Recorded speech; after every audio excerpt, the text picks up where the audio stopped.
दुर्गा प्रचोदयात्।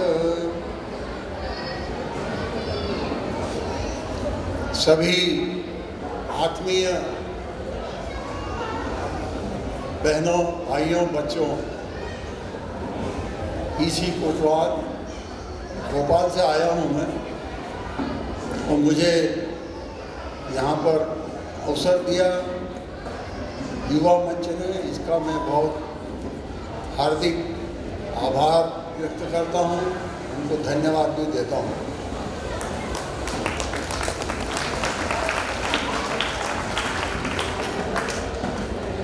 आपको अभी मुलेगा जी ने सॉफ्टवेयर इंजीनियरिंग और इनके बारे में बहुत उपयोगी और बहुत ही अच्छी एक विधा बताई, और उन्होंने ये भी कहा कि समाज के बच्चों के लिए वो काफ़ी कुछ करना चाहते हैं, कर भी रहे हैं और करेंगे, उनमें बहुत पोटेंशियल है। मैं थोड़ा सा दूसरी तरफ आपका ध्यान बनाना चाहता हूँ कि हमारा ये जो शरीर है, जिसको हम शरीर बोलते हैं और अलग अलग नामों से बोलते हैं कि ये कोतवाल साहब है, मुलेगा साहब है, ये नैन जी साहब हैं, फलाने, इसके अंदर में बहुत सी चीज़ें हैं, लेकिन मुख्य रूप से दो एक तो ये शरीर पंचभूत पृथ्वी, जल, अग्नि, वायु, आकाश से बना हुआ और उसी में मिल जाता है, और इसमें एक ऊर्जा रहती है, दिव्य ऊर्जा, डिवाइन एनर्जी, वो ईश्वर से मिलती है, और वो ऊर्जा, वो डिवाइन एनर्जी ही इस शरीर को चलाती है।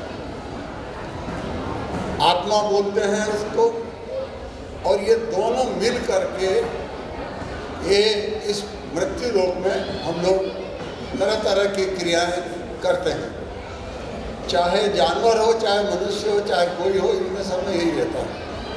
अब आप देखिएगा कि शरीर सही सब होता है, मैं ही कर रहा हूँ, मैंने पढ़ा, मैंने किया, मैंने गाया, मैंने नाचा, मैंने खाया, और अगर वो एक डिवाइन एनर्जी उसमें से बाहर हो जाए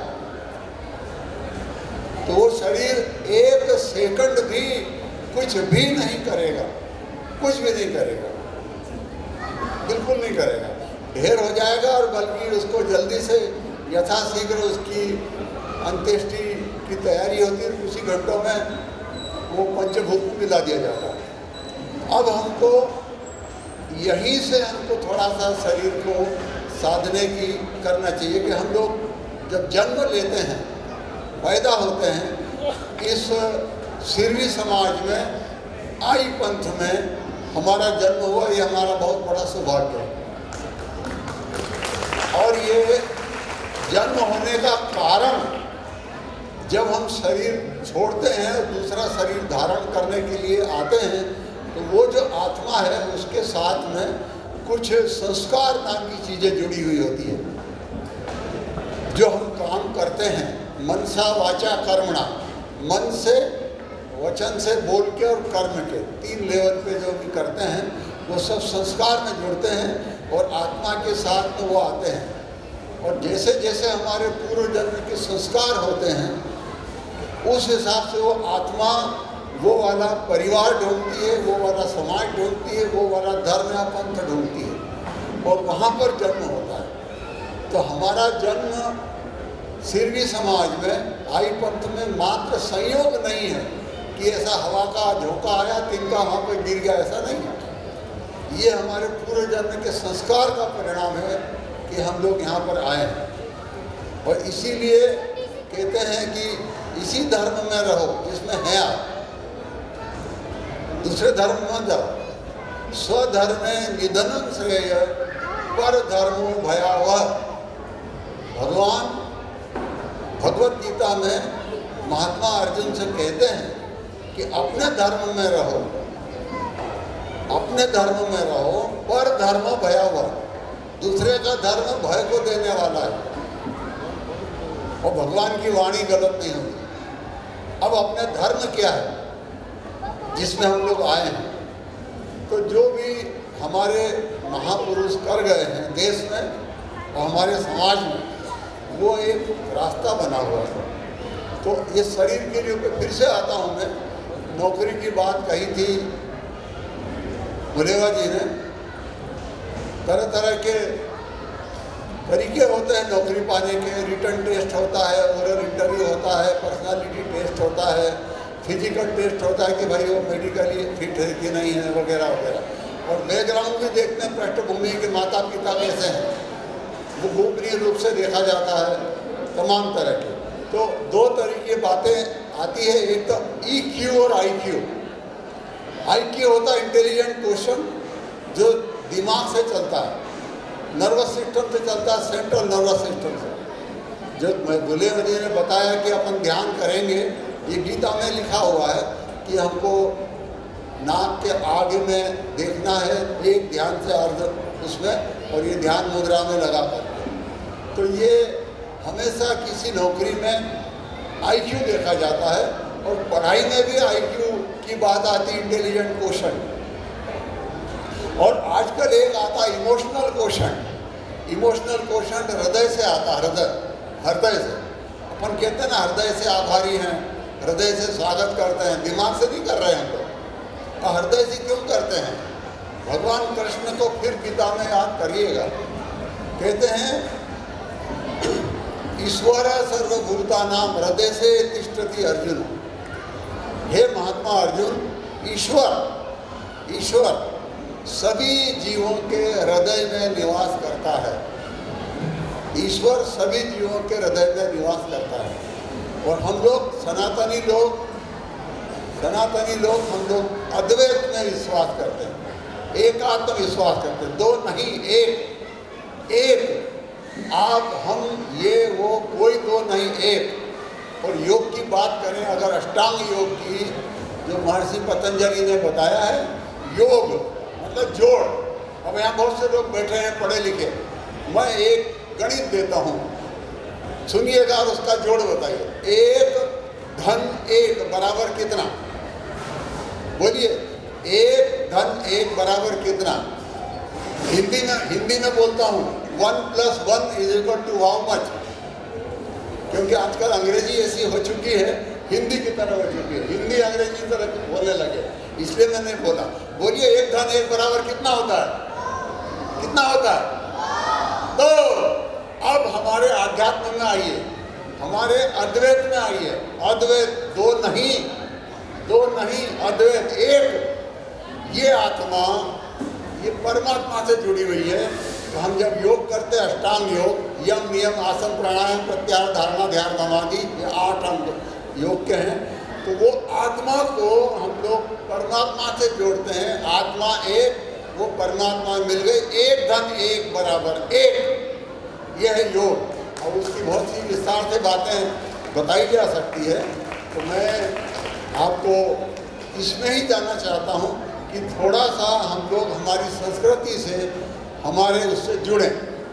और संस्कृति से जुड़ने के लिए कोई बहुत बड़ा तो वो नहीं करना पड़ता प्रयास, हम लोग जुड़े हुए ही हैं, इसीलिए इसमें जन्म लिया, इसीलिए मैंने आपको पूर्व जन्म की बात कही है और कुछ शास्त्रों के दृष्टांत मैंने दिए हैं। तो जुड़ने के लिए एक सीधी सी बात मैं हमेशा कहता हूँ, हमारे बच्चों को भी कहता हूँ, तो उसमें बच्चों के बारे में बता दो। मेरे 4 संतान हैं, 4, 2 लड़कियाँ 2 लड़के।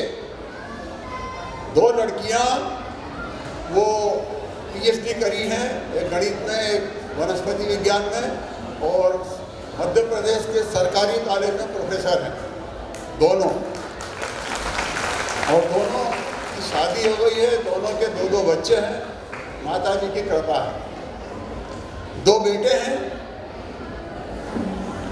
एक लड़का मेरा DRDO डिफेंस रिसर्च डेवलपमेंट में रक्षा वैज्ञानिक है, बेंगलोर में, DRDO बेंगलोर में रक्षा वैज्ञानिक। और दूसरा लड़का मेरा, अभी स्पेस की बात हो रही थी, इसरो आजकल बहुत नाम, मंगलयान, चंद्रयान और तमाम बातें। श्रीहरिकोटा में है मेरा दूसरा बेटा, वो वहाँ पर है, और इनकी शादी हो गई है, इनके भी 2 बच्चे हैं, माता जी की कृपा है। अब जब मैं सनातन की बात कहता हूँ कि एक बच्चा होना, दो होना, अरे साहब अब नहीं कर पाएंगे। तो आपकी अगर दो बेटियां नहीं है तो मौसी कैसे बनेगी? मौसी कैसे बनेगी? आपने बच्चे का अधिकार छीन लिया मौसी कहने का, सुनने का। या दो भाई नहीं होंगे तो चाचा या बड़े पिताजी कैसे बनेंगे? आप सोचिएगा हम लोग कहाँ जा रहे हैं। और बच्चा आपके भरोसे नहीं हो रहा है, आप केवल माध्यम हैं। ये बच्चे हमारे जो पढ़ के गए हैं, कंपटीशन किए हैं, इन्होंने पढ़ाई की है ऑल इंडिया लेवल पे, ये हमने, हमारा कोई योगदान नहीं था उसमें। इनका प्रारब्ध और पुरुषार्थ, प्रारब्ध और पुरुषार्थ और उसका वातावरण देना, ये माता पिता का काम है। और वातावरण क्या करें? खुद काम करो, खुद वही करो, खुद वही सोचो, खुद वही बोलो। और ये नहीं हो सकता कि आप बोलें कुछ और करें कुछ और हो रहा कुछ, तो फिर तो कुछ भी रिजल्ट आएगा। ये सब एक लाइन में होना पड़ता है। बहुत सी बातें आप लोगों ने सुनी होगी, बुलेव जी ने भी कही है कि जो हम बोलते हैं वो मेरे करो तब होता है। तो आप लोग हमेशा, अब ये तो ईश्वर की है, माता जी की कृपा है कि आप कितने बच्चे होते हैं, पर आजकल एक या दो पे ही हो गए। और अब तो एक और तरीका आ गया, बच्चे पैदा ही नहीं करते, कानून बन गया, ऐसे ही रहो, लीव इन द रेलो हो गया। कैसे संसार चलेगा ये?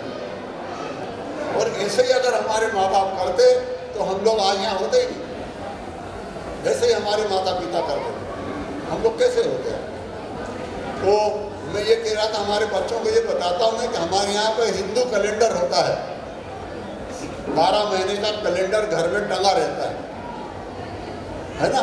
कि अभी जनवरी महीना चल रहा है, उसके अंदर में हिंदू का कैलेंडर भी रहेगा कि अभी पौष का महीना खत्म हुआ, परसों पूर्णिमा हुई और माघ का महीना चालू हो गया, ऐसा लिखा रहता है उसमें। तो प्रतिदिन उसमें बहुत से त्यौहार लिखे रहते हैं कि आज पूर्णिमा है, आज दूज है, आज फलाना है।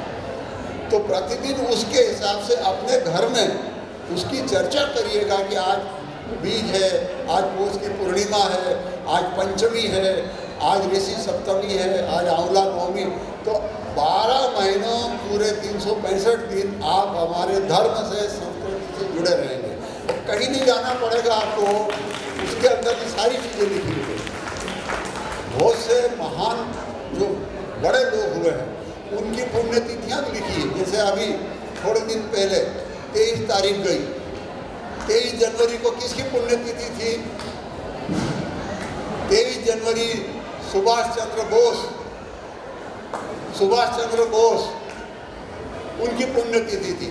तो सुभाष चंद्र बोस के बारे में बताएं कि क्या थे, कैसे वो चले थे, कहाँ से उन्होंने पूरा आज़ादी हिंद फौज तैयार करी, और कहाँ जापान गए, कहाँ जर्मनी गए, कहाँ हिटलर से गए, और कहाँ पर वहाँ पर बर्मा में अपनी फौज लगाई और अंग्रेज़ों को विरुद्ध, अंग्रेज़ों का राज था, अंग्रेज़ों को हटाने के लिए उन्होंने क्या क्या किया।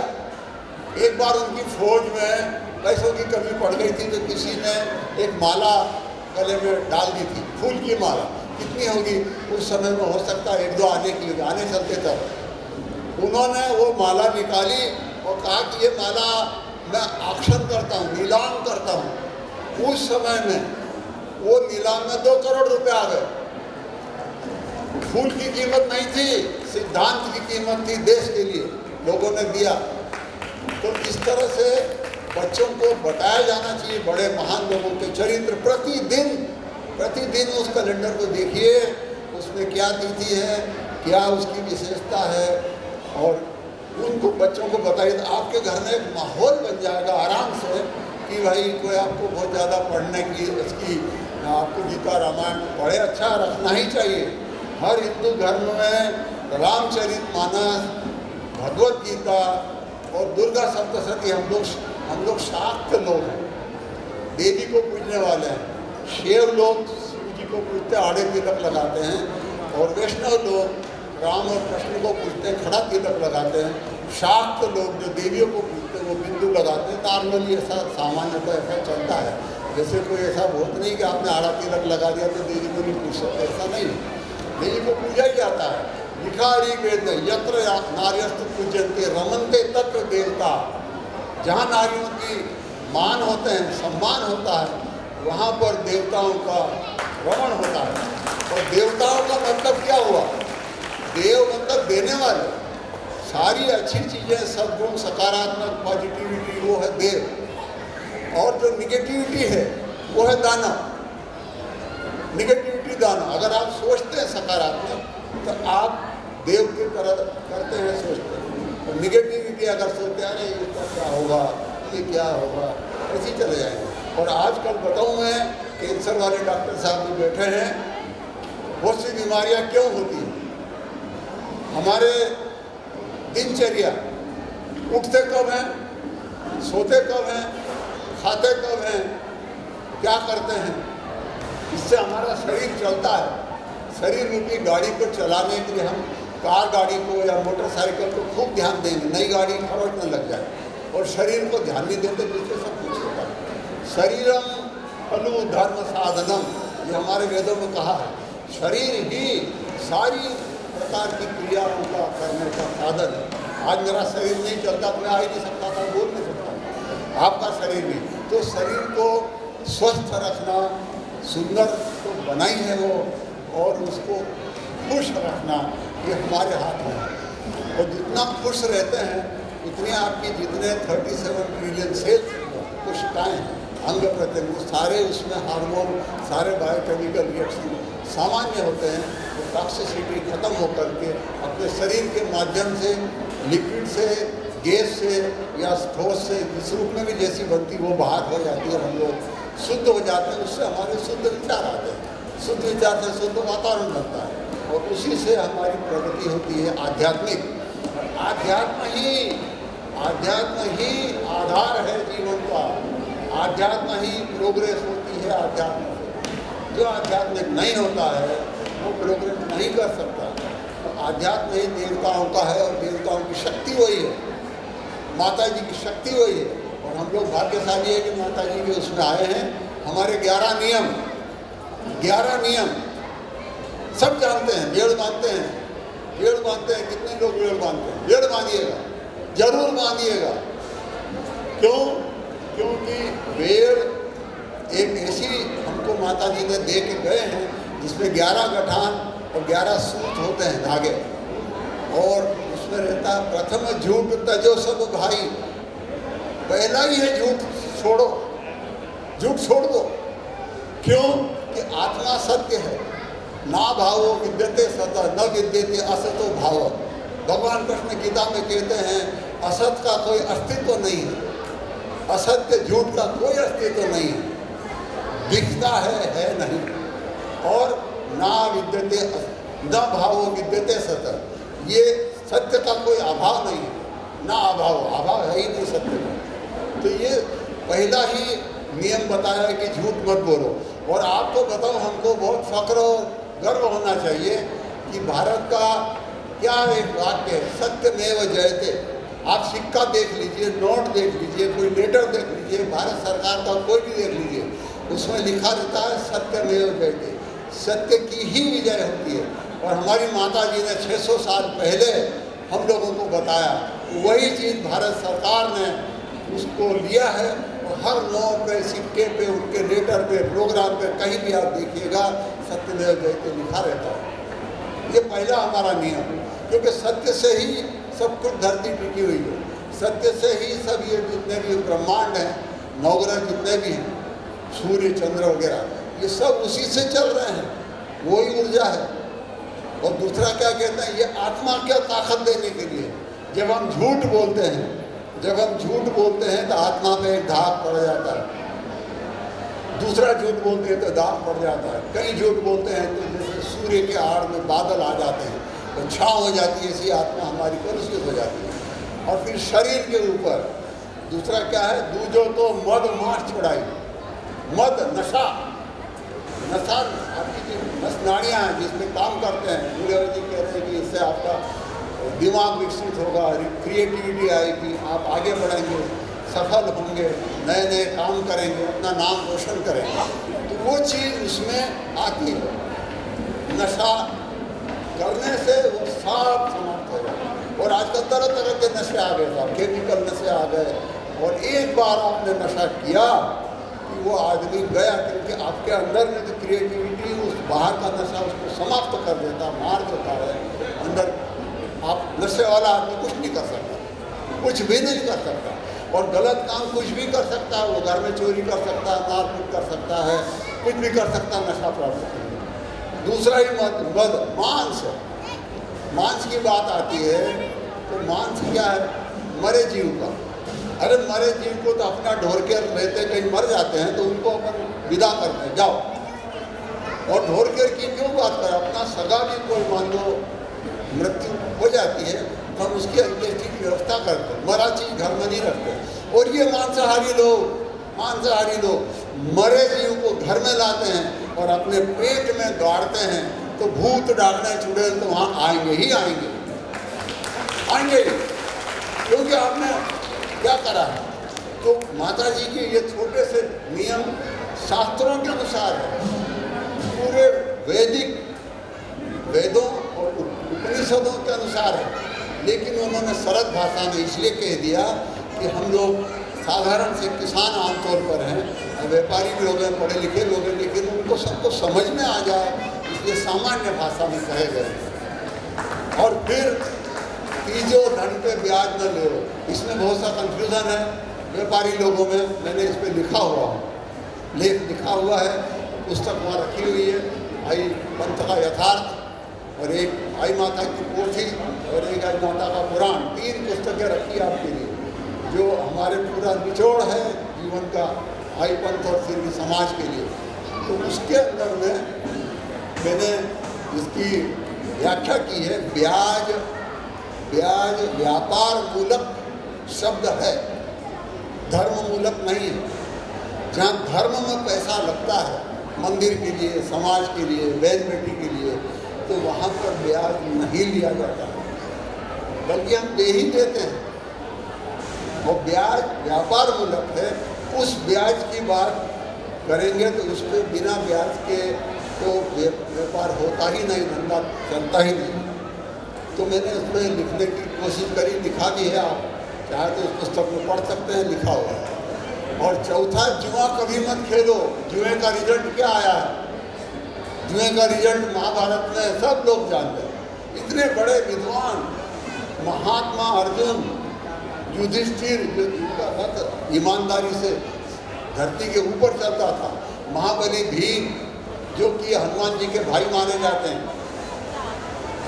वात पुत्र है ना, वायुपुत्र भीम, ऐसे लोग भी भ्रमित हो गए जीवन में और पूरा जो कुछ भी था बेच दिया, घर की बाई को भी बेच दिया, दे दिया।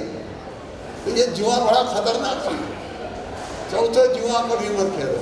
पंचम, मात पितारी सेवा, छठा, अभ्यागत हो देवा, 7वां गुरु की आज्ञा मानो। मातृ देवो भव, पितृ देवो भव, आचार्य देवो भव, अतिथि देवो भव। ये अगर संस्कृत भाषा में लिखा होता है तो शायद हम लोग ठीक से नहीं समझ पाते, इसलिए उन्होंने कहा पंचम मात पितारी सेवा, छठा अभ्यागत हो देवा, 7वां गुरु की आज्ञा मानो, 8वां परहित मार्ग चालो। परहित, दूसरे के लिए, यानी जो आप देते हैं वो आपके खाते में लिखा जाता है। आपने मान लो किसी को 100 रुपये का दान दिया, वो आपको लगता है कि 100 का नोट इधर से उधर गया, वो नहीं गया, वो आपके खाते में लिखा गया है, बांट दिया है ईश्वर। अगर आपने किसी को सद्बुद्धि दी तो वो वहाँ नहीं गई, आपके इसमें आ गई। अगर आपने अनाज दिया, घी दिया, या कोई समय, सबसे बड़ी बात है जीवन का समय, इससे बड़ा कोई कीमत नहीं होती। इस समय आपने दे दिया, क्योंकि 1 सेकंड का भी समय आप नहीं ले सकते, किसी का खरीद नहीं सकते, बेच नहीं सकते। तो समय, तो इस तरह से आप जो भी देते हैं वो ही आपको मिलता है। ये यथा माम प्रपद्यन्ते ताम तथे भजामि हम, जैसा आप सोचते हैं वैसा ही आपको मिलता है। जो आप देते हैं वो आपको ही मिलता है, आपको लगता है कि हम दे रहे हैं। तो परहित मार्ग चालो, देखा ना, परहित शरीर धर्म नहीं भाई, पर पीड़ा सम नहीं अधमाई, ये नीचता नहीं होती है। पर पीड़ा दूसरे को दे, अहिंसा परमो धर्म कहा, जैन धर्म हमारे उसमें भी कहा। तो ये बात आ गई है पर हित मार्ग चालो। और आठवां आजकल सबसे समस्या मूलक चीज हो चुकी है, पर नारी माता जानो, मातृवत पर दारीसु, ये हमारे वैदिक श्लोक है, मातृवत माता के समान। और आजकल ये नारी के साथ में क्या क्या छोटी बच्ची से लेके जवान से लेके बूढ़े तक यहाँ वहाँ दिन रात इंडिया देखो या बाहर देखो क्या क्या हो रहा है। माता जी ने इतनी दूरदृष्टि दी आपको कि पर नारी माता जानो, मातृवत परदारी, इसमें वेदों में लिखा हुआ। नौवां कन्या धर्म परणाओ, धर्म जैसे कि उसका आ जाए टाइम उसको धर्म में परणाओ। और 10वां क्या है, परित मार्ग, 10वां कन्या धर्म परणाओ। 11वां स्वार्थ कार्य अखरन नहीं करना, गांठ 11 सत मार्ग चलना। ये हमारे नियम है, हमारे बच्चों को बताना ही चाहिए। और आई माता ने वेद के नियम बताए, क्या बताए, उसमें शक्ति कितनी, ताकत कितनी, सुरक्षा आपको दी गई। माता जी ने अश्वर किया है, क्या लिखा, गांठ 11 फाकन कांचो सूत्रों तार 11 काम, गांठ 11 फाकते बांधे गुरु नाम, हाथ जीवन पुरुष रे गले लुगाई, डोरो बांधे मातरो जम करे नहीं रोष, भूत प्रेत जख डाकनी देव पितर कोई दोष। ये जितने भी तरह के भूत प्रेत जब डाकनी जब आपके जो पितृ दोष वगैरह सारे दूर हो जाते हैं माता का डोरा बांधने से। ये माता ने दिया हुआ है और इन पुस्तकों में वो मंत्र लिखे हुए हैं, आप रखिएगा। और इन पुस्तकों की कोई हमारी कॉमर्शियल नहीं है, हमारा इसमें कोई पैसा नहीं मिल रहा कि ये ले लोगे तो मुझे 2 पैसा मिल जाएगा, ऐसा कुछ भी नहीं। ये तो नैनराम जी ने बता दिया कि सारा लिखना, सारी छपवाई और सारा ला करके यहाँ देना सब माता जी के पैसे से ही हुआ, हमारा पैसा है ही नहीं। हमारा कहाँ है, हमारा तो कुछ भी नहीं, हमारा तो हम अपना भी नहीं है भाई, वो तो सब नहीं कर। तो आप लोगों को मैं कितनी बातें बताऊँ, थोड़ा सा संस्कार की बात एक और कह देता हूँ मैं। हम लोग मूलतः किसान हैं, खेती करते हैं, तो खेत में एक फसल लेने के लिए लगभग 3 से 4 महीने का समय लगता है, 4 महीना मानिए, ठीक है ना। तो उसके लिए हम कितनी तैयारी करते हैं, जमीन की तैयारी करते हैं, बीज अच्छा लाते हैं, सही टाइम पर जब उसमें नमी आ जाए ऊपर से या सिंचाई करके तब हम बोते हैं, सही ढंग से बोते हैं। और सही ढंग से बोने के बाद उसको जब उगता है बीज तो वहीं से उसकी परवरिश शुरू हो जाती है कि भाई बहुत पास में तो नहीं आया, छांटी कर दो, या बड़ा हुआ तो उसमें कोई कीड़ा बीमारी तो नहीं लगी, उसकी सुरक्षा करो दवाई से, है ना। इस तरह से हम उसकी 4 महीने पर पूरा ध्यान देते हैं, पूरा खर्च करते हैं, पूरा, तब जाकर के आपकी फसल आती है।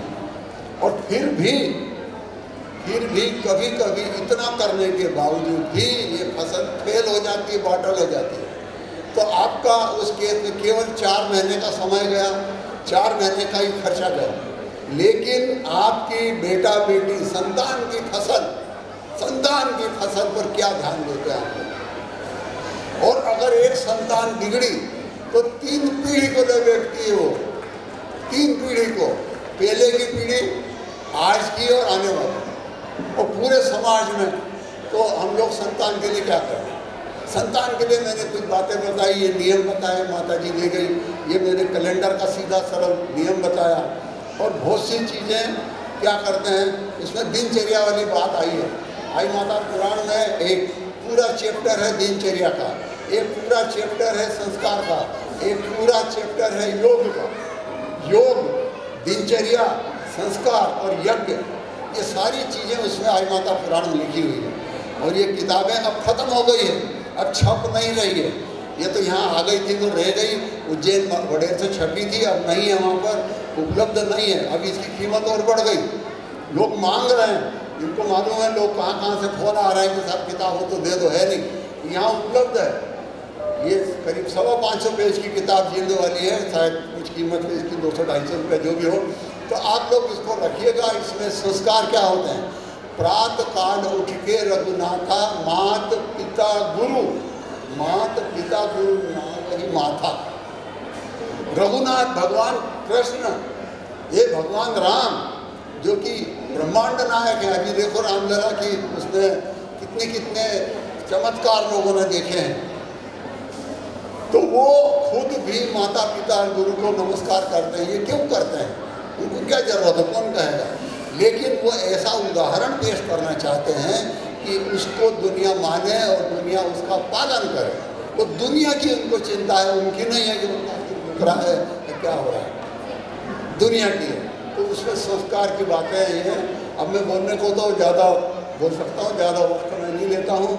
आप लोगों का बहुत धन्यवाद, आपने सुना और आईजी युवा मंत्री ने मुझे बुलाया। मैं तो योग की बातें अगर करते हैं तो मैं अलग से आपको केवल थ्योरी नहीं, प्रैक्टिस करके भी बता सकता हूँ।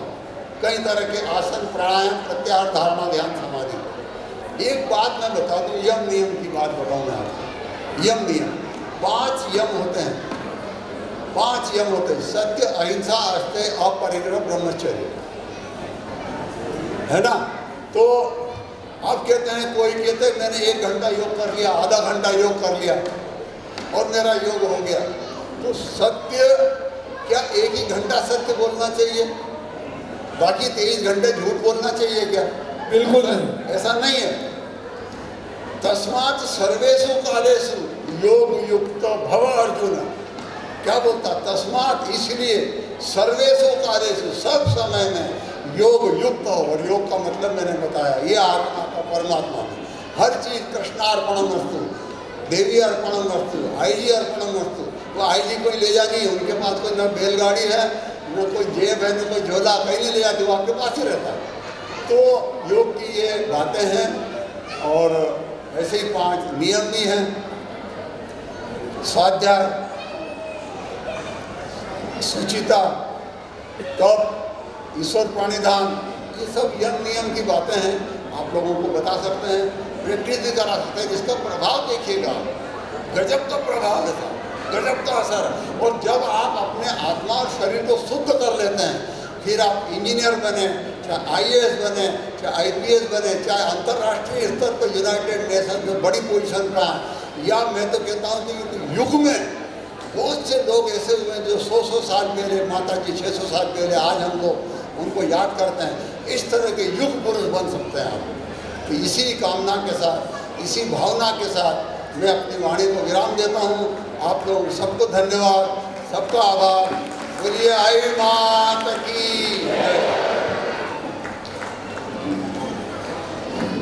आप सभी नहीं करते, कानून बन गया, ऐसे ही रहो, लीव इन द रेलो, हो गया। कैसे संसार चलेगा ये? और ऐसे ही अगर हमारे माँ बाप करते तो हम लोग आज यहाँ होते ही नहीं। जैसे ही हमारे माता पिता करते हम लोग कैसे होते हैं? तो मैं ये कह रहा था, हमारे बच्चों को ये बताता हूँ मैं कि हमारे यहाँ पे हिंदू कैलेंडर होता है। 12 महीने का कैलेंडर घर में टंगा रहता है ना। कि अभी जनवरी महीना चल रहा है, उसके अंदर में हिंदू का कैलेंडर भी रहेगा कि अभी पौष का महीना खत्म हुआ, परसों पूर्णिमा हुई और माघ का महीना चालू हो गया, ऐसा लिखा रहता है उसमें। तो प्रतिदिन उसमें बहुत से त्यौहार लिखे रहते हैं कि आज पूर्णिमा है, आज दूज है, आज फलाना है। तो प्रतिदिन उसके हिसाब से अपने घर में उसकी चर्चा करिएगा कि आज बीज है, आज पौष की पूर्णिमा है, आज पंचमी है, आज ऋषि सप्तमी है, आज आंवला नवमी। तो 12 महीनों पूरे 365 दिन आप हमारे धर्म से, संस्कृति से जुड़े रहेंगे। कहीं नहीं जाना पड़ेगा आपको, उसके अंदर की सारी चीज़ें लिखी हुई हैं। बहुत से महान जो बड़े लोग हुए हैं उनकी पुण्यतिथियाँ भी लिखी है। जैसे अभी थोड़े दिन पहले 23 तारीख गई, 23 जनवरी को किसकी पुण्यतिथि थी? 23 जनवरी सुभाष चंद्र बोस उनकी पुण्यतिथि थी। तो सुभाष चंद्र बोस के बारे में बताएं कि क्या थे, कैसे वो चले थे, तो कहाँ से उन्होंने पूरा आज़ाद हिंद फौज तैयार करी, और कहाँ जापान गए, कहाँ जर्मनी गए, कहाँ हिटलर से गए, और कहाँ पर वहाँ पर बर्मा में अपनी फौज लगाई, और अंग्रेज़ों को विरुद्ध, अंग्रेज़ों का राज था, अंग्रेज़ों को हटाने के लिए उन्होंने क्या क्या किया। एक बार उनकी फौज में पैसों की कमी पड़ गई थी, तो किसी ने एक माला गले में डाल दी थी, फूल की माला। कितनी होगी उस समय में, हो सकता है 1-2 आने की आने चलते तब। उन्होंने वो माला निकाली और कहा कि ये माला मैं ऑक्शन करता हूँ, नीलाम करता हूँ। उस समय में वो नीलाम में 2 करोड़ रुपए आ गए। फूल की कीमत नहीं थी, सिद्धांत की कीमत थी, देश के लिए लोगों ने दिया। तो इस तरह से बच्चों को बताया जाना चाहिए बड़े महान लोगों के चरित्र। प्रतिदिन उस कैलेंडर को देखिए, उसमें क्या तिथि है, क्या उसकी विशेषता है, और उनको बच्चों को बताइए। तो आपके घर में एक माहौल बन जाएगा आराम से कि भाई कोई आपको बहुत ज़्यादा पढ़ने की इसकी आपको गीता रामायण पढ़े, अच्छा रखना ही चाहिए। हर हिंदू धर्म में रामचरितमानस, भगवत गीता और दुर्गा सप्तशती, हम लोग शाक्त लोग हैं, देवी को पूजने वाले हैं। शेर लोग शिव जी को पूजते, आड़े तिलक लगाते हैं, और वैष्णव लोग राम और कृष्ण को पूजते हैं, खड़ा तिलक लगाते हैं। शाक्त लोग जो देवियों को पूजते हैं वो बिंदु लगाते हैं। नॉर्मली ऐसा सामान्यतः ऐसा चलता है, जैसे कोई ऐसा बहुत नहीं कि आपने आड़ा तिलक लगा दिया तो देवी को नहीं पूज सकते, ऐसा नहीं। देवी को पूजा ही जाता है। लिखा ऋग्वेद में, यत्र नार्यस्तु पूज्यन्ते रमन्ते तत्र देवता। जहाँ नारियों की मान होते हैं, सम्मान होता है, वहाँ पर देवताओं का रमण होता है। और देवताओं का मतलब क्या हुआ? देव मतलब देने वाले। सारी अच्छी चीज़ें, सद्गुण, सकारात्मक पॉजिटिविटी, वो है देव। और जो निगेटिविटी है वो है दानव। निगेटिविटी दानव। अगर आप सोचते हैं सकारात्मक तो आप देव की तरह करते हैं, सोचते हैं। और निगेटिविटी अगर सोचते हैं अरे इसका क्या होगा, ये क्या होगा, ऐसे ही चले जाएंगे। और आजकल बताऊँ मैं, कैंसर वाले डॉक्टर साहब भी बैठे हैं। बहुत सी बीमारियाँ क्यों होती हैं? हमारे दिनचर्या, उठते कब हैं, सोते कब हैं, खाते कब हैं, क्या करते हैं, इससे हमारा शरीर चलता है। शरीर रूपी गाड़ी को चलाने के लिए हम कार गाड़ी को या मोटरसाइकिल को खूब ध्यान देंगे, नई गाड़ी खरोचने लग जाए, और शरीर को ध्यान नहीं देते, जिससे सब कुछ होता है। शरीरम खलु धर्म साधनम, ये हमारे वेदों में कहा है। शरीर ही सारी प्रकार की क्रियाओं का करने का साधन है। आज मेरा शरीर नहीं चलता तो मैं आ ही नहीं सकता था, बोल नहीं सकता। आपका शरीर भी, तो शरीर को स्वस्थ रखना, सुंदर तो बनाई है वो, और उसको खुश रखना ये हमारे हाथ में है। और जितना खुश रहते हैं उतनी आपकी जितने 37 ट्रिलियन सेल्स कोशिकाएँ, अंग प्रत्यंग, सारे उसमें हार्मोन, सारे बायोकेमिकल रिएक्शन सामान्य होते हैं। तो टॉक्सिसिटी खत्म होकर के अपने शरीर के माध्यम से, लिक्विड से, गैस से या ठोस से, जिस रूप में भी जैसी बनती वो बाहर हो जाती है, हम लोग शुद्ध हो जाते हैं। उससे हमारे शुद्ध विचार आते हैं, शुद्ध विचार से शुद्ध वातावरण बनता है, और उसी से हमारी प्रगति होती है आध्यात्मिक। आध्यात्म ही आधार है जीवन का। आध्यात्म ही प्रोग्रेस होती है आध्यात्म से। जो आध्यात्मिक नहीं होता है वो प्रोग्रेस नहीं कर सकता। तो आध्यात्म ही देवताओं का है, और देवताओं की शक्ति वही है, माता जी की शक्ति वही है। और हम लोग भाग्यशाली है कि माता जी के उसमें आए हैं। हमारे 11 नियम सब जानते हैं। भेड़ बांधते हैं, कितने लोग भेड़ बांधते हैं? भेड़ बांधिएगा, जरूर बांधिएगा। क्यों? क्योंकि भेड़ एक ऐसी हमको माता जी ने दे के गए हैं जिसमें 11 गठान और 11 सूत होते हैं, धागे, और उसमें रहता है प्रथम झूठ तजो सब भाई। पहला ही है झूठ छोड़ दो। क्यों? कि आत्मा सत्य है। ना भावो विद्यते सत न विद्यते असतो भाव। भगवान कृष्ण गीता में कहते हैं असत का कोई अस्तित्व नहीं है, असत्य झूठ का कोई अस्तित्व नहीं है, दिखता है नहीं। और ना विद्यते न भावो विद्यते सत, ये सत्य का कोई अभाव नहीं है, ना अभाव है ही नहीं सत्य का। तो ये पहला ही नियम बताया है कि झूठ मत बोलो। और आपको बताओ, हमको बहुत फक्र और गर्व होना चाहिए कि भारत का क्या एक वाक्य है, सत्यमेव जयते। आप सिक्का देख लीजिए, नोट देख लीजिए, कोई लेटर देख लीजिए, भारत सरकार का कोई भी देख लीजिए, उसमें लिखा रहता है सत्यमेव जयते, सत्य की ही विजय होती है। और हमारी माता जी ने 600 साल पहले हम लोगों को बताया, वही चीज़ भारत सरकार ने उसको लिया है। और हर नोट पे, सिक्के पे, उनके लेटर पे, प्रोग्राम पे, कहीं भी आप देखिएगा सत्यमेव जयते लिखा रहता है। ये पहला हमारा नियम, क्योंकि सत्य से ही सब कुछ धरती टिकी हुई है, सत्य से ही सब ये जितने भी ब्रह्मांड हैं, नवग्रह जितने भी हैं, सूर्य चंद्र वगैरह, ये सब उसी से चल रहे हैं, वही ऊर्जा है। और दूसरा क्या कहते हैं, ये आत्मा क्या ताकत देने के लिए। जब हम झूठ बोलते हैं तो आत्मा पे एक दाग पड़ जाता है, दूसरा झूठ बोलते हैं तो दाग पड़ जाता है, कई झूठ बोलते हैं तो जैसे सूर्य के आड़ में बादल आ जाते हैं तो छाँव हो जाती है, ऐसी आत्मा हमारी कलुषित हो जाती है।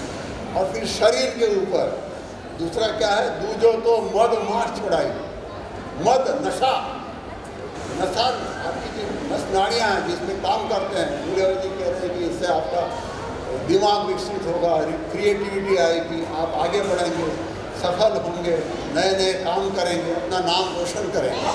तो वो चीज़ उसमें आती है। नशा करने से वो सब समाप्त हो जाए। और आजकल तरह तरह के नशे आ गए साहब, केमिकल नशे आ गए। और एक बार आपने नशा किया कि वो आदमी गया, क्योंकि आपके अंदर में तो क्रिएटिविटी, उस बाहर का नशा उसको समाप्त कर देता, मार देता है अंदर। आप नशे वाला आदमी कुछ नहीं कर सकता, कुछ भी नहीं कर सकता, और गलत काम कुछ भी कर सकता है। वो घर में चोरी कर सकता है, मारपीट कर सकता है, कुछ भी कर सकता है, नशा प्राप्त करता है। दूसरा ही मद मांस की बात आती है तो मांस क्या है, मरे जीव का। अरे मरे जीव को तो अपना ढोर के रहते, कहीं मर जाते हैं तो उनको अपन विदा करते हैं, जाओ। और ढोर के की क्यों बात करें, अपना सगा भी कोई मान लो मृत्यु हो जाती है तो हम उसकी अंत्येष्टि की व्यवस्था करते हैं, मरा चीज घर में नहीं रखते। और ये मांसाहारी लोग मरे जीव को घर में लाते हैं और अपने पेट में गाड़ते हैं, तो भूत डालने चुड़ैल तो वहाँ आएंगे ही आएंगे, क्योंकि आपने क्या करा है। तो माता जी के ये छोटे से नियम शास्त्रों के अनुसार है, पूरे वेदों और उपनिषदों के अनुसार है। लेकिन उन्होंने सरल भाषा में इसलिए कह दिया कि हम लोग साधारण से किसान आमतौर पर हैं, व्यापारी भी लोग हैं, पढ़े लिखे लोग हैं, लेकिन उनको सबको समझ में आ जाए इसलिए सामान्य भाषा में कहे गए। और फिर तीजो धन पे ब्याज न लो, इसमें बहुत सा कंफ्यूजन है व्यापारी लोगों में। मैंने इस पर लेख लिखा हुआ है, पुस्तक वहाँ रखी हुई है, आई पंथ का यथार्थ और एक आई माता की पोथी और एक आई माता का पुराण, 3 पुस्तकें रखी आपके लिए, जो हमारे पूरा निचोड़ है जीवन का, आई पंथ और फिर भी समाज के लिए। तो उसके अंदर में मैंने इसकी व्याख्या की है। ब्याज व्यापार मूलक शब्द है, धर्म मूलक नहीं है। जहाँ धर्म में पैसा लगता है, मंदिर के लिए, समाज के लिए, बहन बेटी के लिए, तो वहाँ पर ब्याज नहीं लिया जाता, बल्कि हम दे ही देते हैं। और ब्याज व्यापार मूलक है, उस ब्याज की बात करेंगे तो उस पर बिना ब्याज के तो व्यापार होता ही नहीं, धंधा चलता ही नहीं। तो मैंने उस पर लिखने की कोशिश करी, लिखा भी है, आप चाहे तो उस पुस्तक में पढ़ सकते हैं, लिखा हुआ है। और चौथा, जुआ कभी मत खेलो। जुए का रिजल्ट क्या आया है? जुए का रिजल्ट महाभारत में सब लोग जानते हैं। इतने बड़े विद्वान महात्मा अर्जुन, युधिष्ठिर, जो जिनका रथ ईमानदारी से धरती के ऊपर चलता था, महाबली भीम, जो कि हनुमान जी के भाई माने जाते हैं, वात पुत्र है ना, वायुपुत्र भीम, ऐसे लोग भी भ्रमित हो गए जीवन में और पूरा जो कुछ भी था बेच दिया, घर की बाई को भी बेच दिया, दे दिया। तो ये जुआ बड़ा खतरनाक चीज। चौथो जुआ कभी मत खेलो। पंचम मात पितारी सेवा, छठा अभ्यागतो देवा, सातवां गुरु की आज्ञा मानो। मातृ देवो भव, पितृ देवो भव, आचार्य देवो भव, अतिथि देवो भव। ये अगर संस्कृत भाषा में लिखा होता है तो शायद हम लोग ठीक से नहीं समझ पाते, इसलिए उन्होंने कहा पंचम मात पितारी सेवा, छठा अभ्यागतो देवा, सातवां गुरु की आज्ञा मानो, आठवां परहित मार्ग चालो। परहित, दूसरे के लिए, यानी जो आप देते हैं वो आपके खाते में लिखा जाता है। आपने मान लो किसी को 100 रुपये का दान दिया, वो आपको लगता है कि 100 का नोट इधर से उधर गया, वो नहीं गया, वो आपके खाते में लिखा गया है, बांट दिया है ईश्वर। अगर आपने किसी को सद्बुद्धि दी तो वो वहाँ नहीं गई, आपके इसमें आ गई। अगर आपने अनाज दिया, घी दिया, या कोई समय, सबसे बड़ी बात है जीवन का समय, इससे बड़ा कोई कीमत नहीं होती। इस समय आपने दे दिया, क्योंकि 1 सेकंड का भी समय आप नहीं ले सकते, किसी का खरीद नहीं सकते, बेच नहीं सकते। तो समय, तो इस तरह से आप जो भी देते हैं वही आपको मिलता है। ये यथा माम प्रपद्यन्ते ताम तथे भजामि हम, जैसा आप सोचते हैं वैसा ही आपको मिलता है। जो आप देते हैं वो आपको ही मिलता है, आपको लगता है कि हम दे रहे हैं। तो परहित मार्ग चालो, देखा ना, परहित शरीर धर्म नहीं भाई, पर पीड़ा सब नहीं अधमाई। ये निष्ठा नहीं होती है, पर पीड़ा दूसरे को देता। अहिंसा परमो धर्म कहा, जैन धर्म हमारे उसमें भी कहा। तो ये बात आ गई है, परहित मार्ग चालो। और आठवां आजकल सबसे समस्या मूलक चीज हो चुकी है, पर नारी माता जानो, मातृवत पर दारीसु। ये हमारे वैदिक श्लोक है, मातृवत, माता के समान। और आजकल ये नारी के साथ में क्या क्या, छोटी बच्ची से लेके जवान से लेके बूढ़े तक, यहाँ वहाँ दिन रात इंडिया देखो या बाहर देखो, क्या क्या हो रहा है। माता जी ने इतनी दूरदृष्टि दी आपको कि पर नारी माता जानो, मातृवत पर दारी, इसमें वेदों में लिखा हुआ है। 9वां कन्या धर्म परणाओ, धर्म जैसे कि उसका आ जाए टाइम, उसको धर्म में परणाओ। और 10वां क्या है, परित 10वां कन्या धर्म परणाओ। 11वां स्वार्थ कार्य अखरम नहीं करना, गांठ 11 सत मार्ग चलना। ये हमारे नियम है, हमारे बच्चों को बताना ही चाहिए। भाई माता ने वेद के नियम बताए, क्या बताए, उसमें शक्ति कितनी, ताकत कितनी, सुरक्षा आपको दी गई। माता जी ने अश्वर किया है, क्या लिखा, गांठ 11 काकन कांचो सूत्रों, तार 11 काम, गांठ 11 खाते बांधे गुरु नाम, हाथ जीवन पुरुष रे गले लुगाई, डोरो बांधे मातरो जम करे नहीं रोष, भूत प्रेत जख डाकनी देव पितर कोई दोष। ये जितने भी तरह के भूत प्रेत जग डाकनी, जब आपके जो पितृ दोष वगैरह सारे दूर हो जाते हैं माता का डोरा बांधने से। ये माता ने दिया हुआ है, और इन पुस्तकों में वो मंत्र लिखे हुए हैं, आप रखिएगा। और इन पुस्तकों की कोई हमारी कॉमर्शियल नहीं है, हमारा इसमें कोई पैसा नहीं मिल रहा कि ये ले लोगे तो मुझे 2 पैसा मिल जाएगा, ऐसा कुछ भी नहीं। ये तो नैनाराम जी ने बता दिया कि सारा लिखना, सारी छपवाई और सारा ला करके यहाँ देना सब माता जी के पैसे से ही हुआ, हमारा पैसा है ही नहीं। हमारा कहाँ है, हमारा तो कुछ भी नहीं, हमारा तो हम अपने भी नहीं है भाई, वो तो सब उन्हीं का है। तो आप लोगों को मैं कितनी बातें बताऊँ, थोड़ा सा संस्कार की बात एक और कह देता हूँ मैं। हम लोग मूलतः किसान हैं, खेती करते हैं, तो खेत में एक फसल लेने के लिए लगभग 3 से 4 महीने का समय लगता है, 4 महीना मान, ठीक है ना।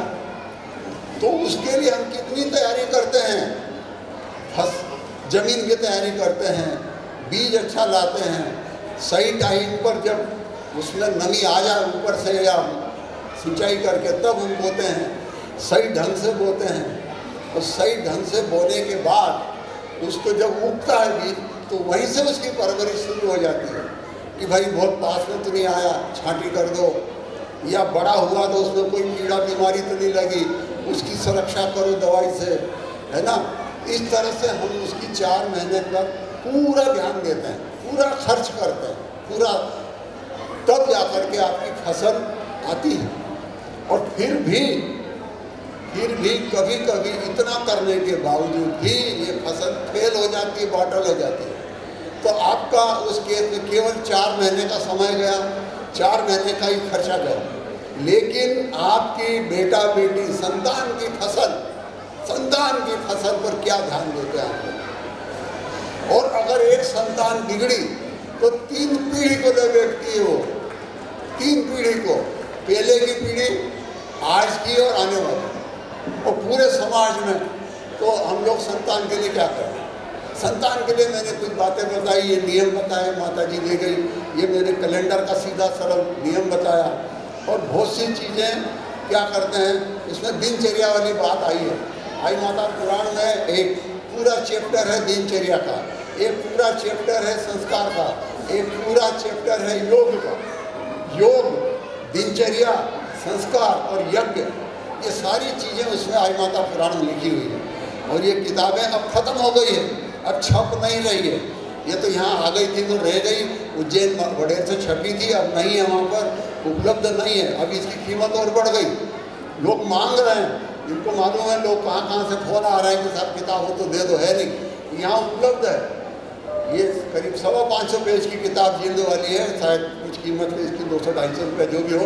तो आप लोग इसको रखिएगा। इसमें संस्कार क्या होते हैं? प्रातः काल उठ के रघुनाथा मात पिता गुरु, मात पिता गुरु वही माथा। रघुनाथ भगवान कृष्ण, ये भगवान राम जो कि ब्रह्मांड नायक है। अभी देखो रामलला की उसमें कितने चमत्कार लोगों ने देखे हैं। तो वो खुद भी माता पिता और गुरु को नमस्कार करते हैं। ये क्यों करते हैं? उनको क्या जरूरत है, कौन कहेगा? लेकिन वो ऐसा उदाहरण पेश करना चाहते हैं कि उसको दुनिया माने और दुनिया उसका पालन करे। वो दुनिया की उनको चिंता है, उनकी नहीं है कि उनको रहा है क्या हो रहा है, दुनिया की है। तो उसमें संस्कार की बातें ये हैं। अब मैं बोलने को तो ज़्यादा बोल सकता हूँ, ज़्यादा वक्त मैं नहीं लेता हूँ। आप लोगों का बहुत धन्यवाद, आपने सुना। और आईजी युवा मंत्री ने मुझे बुलाया। मैं तो योग की बातें अगर करते हैं तो मैं अलग से आपको केवल थ्योरी नहीं, प्रैक्टिस करके भी बता सकता हूँ। कई तरह के आसन, प्राणायाम, प्रत्याहार, धारणा, ध्यान, समाधि। एक बात मैं बता दूँ, यम नियम की बात बताऊँ मैं आपको। यम नियम 5 यम होते हैं, 5 यम होते हैं। सत्य, अहिंसा, अस्तेय, अपरिग्रह, ब्रह्मचर्य, है ना? तो आप कहते हैं, कोई कहते हैं मैंने 1 घंटा योग कर लिया, आधा घंटा योग कर लिया और मेरा योग हो गया। तो सत्य क्या 1 ही घंटा सत्य बोलना चाहिए, बाकी 23 घंटे झूठ बोलना चाहिए क्या? बिल्कुल नहीं, ऐसा नहीं है। तस्मात् सर्वेषु कालेषु योग युक्त भव अर्जुन। क्या बोलता? तस्मात्, इसलिए, सर्वेषु कालेषु, सब समय में योग युक्त हो। और योग का मतलब मैंने बताया, ये आत्मा का परमात्मा में हर चीज़ कृष्णार्पणमस्तु, देवी अर्पणमस्तु, आईजी अर्पणमस्तु। वो आईजी कोई ले जा नहीं, उनके पास कोई न बैलगाड़ी है, न कोई जेब है, न कोई झोला, कहीं नहीं ले जाती, वो आपके पास ही रहता है। तो योग की ये बातें हैं। और ऐसे ही 5 नियम भी हैं। स्वाध्याय, शुचिता, तप, ईश्वर प्रणिधान, ये सब यम नियम की बातें हैं। आप लोगों को बता सकते हैं, प्रैक्टिस भी करा सकते हैं। इसका प्रभाव देखिएगा, गजब का प्रभाव है, गजब का असर है। और जब आप अपने आत्मा और शरीर को शुद्ध कर लेते हैं, फिर आप इंजीनियर बने, चाहे IAS बने, चाहे IPS बने, चाहे अंतर्राष्ट्रीय स्तर पर यूनाइटेड नेशन में बड़ी पोजीशन पर आए, या मैं तो कहता हूँ कि युग में बहुत से लोग ऐसे हुए जो 100 साल पहले, माता जी 600 साल पहले, आज हम लोग उनको याद करते हैं। इस तरह के युग पुरुष बन सकते हैं आप। तो इसी कामना के साथ, इसी भावना के साथ मैं अपनी वाणी को विराम देता हूँ। आप लोग सबको धन्यवाद, सबका आभार। बोलिए आई माता की।